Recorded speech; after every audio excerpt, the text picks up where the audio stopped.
When I came to the meeting tonight, I wasn't quite sure what I was coming to. When I came through the door, I was left in no doubt at all. It was entitled Jesus and Muhammad, and thank you for putting Jesus first. I'm sure you'll accept that you did not put the case for Christianity as a Christian book, put it. I'm sure you would, and that I can understand in an audience of this kind of was already persuaded towards the Muslim way of thinking.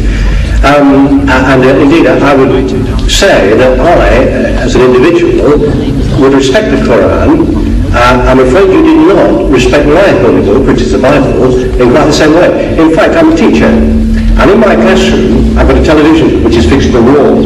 And on the top of the television, there's just room to put the Quran, because I respect, I've got Muslim children in my school, and I put I know you respect your book, and I put it in the highest place.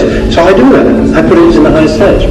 Now, what I'm saying to you is this: you've not really given, in my opinion anyway, the Christian loving and forgiving, these are the two essential things, although you denigrate forgiveness for some reason, as highly as I would. But more than that, perhaps you answer this point. Muhammad, you talked a lot about Jesus, you talked a lot about our holy book. We're not talking much about Muhammad, or indeed the Quran too much. That's the missionary aspect of it. Could you tell me how you can believe, indeed anybody in this room can believe, in one man who couldn't read, couldn't write, indeed could get his followers by bloodshed through war? How you can believe that that man was a follower of God, let alone a prophet of God, and to accept all his teachings as you do so glibly, and yet reject Christianity and the holy book of Christianity so easily as well? You see, you have thrown in so many things in this little contribution of yours, that how can we believe in a man who was illiterate and who by bloodshed, who had spread his faith, converted the people.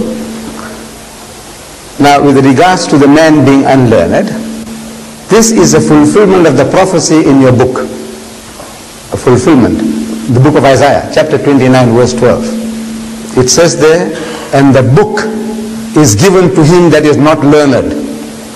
The book, please. The book is given to him that is not learned, saying read. And he says, I am not learned. Now, if you look for in the religious history of man, in the Bible, you will never find an occasion where any prophet of God, when given the message of God, he says, I am not learned.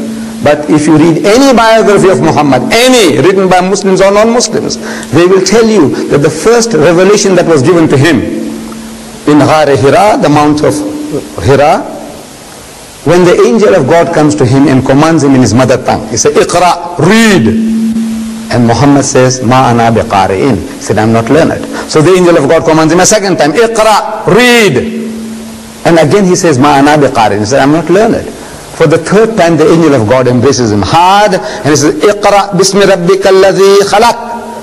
Now he grasps the message that what he was required to do was to repeat. Because this Arabic word Iqra means to read, to recite, to rehearse, to repeat. And he repeats the words as they were given to him. Iqra bismi rabbika alladhi khalaq. Read in the name of thy Lord and Cherisher who created. Khalaq al-insana min alaq. Say he who created man from a mere clot of congealed blood. Iqra wa rabbuka al-akram. So read and thy Lord is most bountiful. So he says Iqra wa rabbuka al-akram. So allazi allama bil kalam. So he who taught the use of the pen. So he says allazi allama bil kalam. So allama al-insana ma lam ya'lam. Taught man that which he knew not. The very fact that the man is unlearned is a proof that this book is a book of God. You misunderstand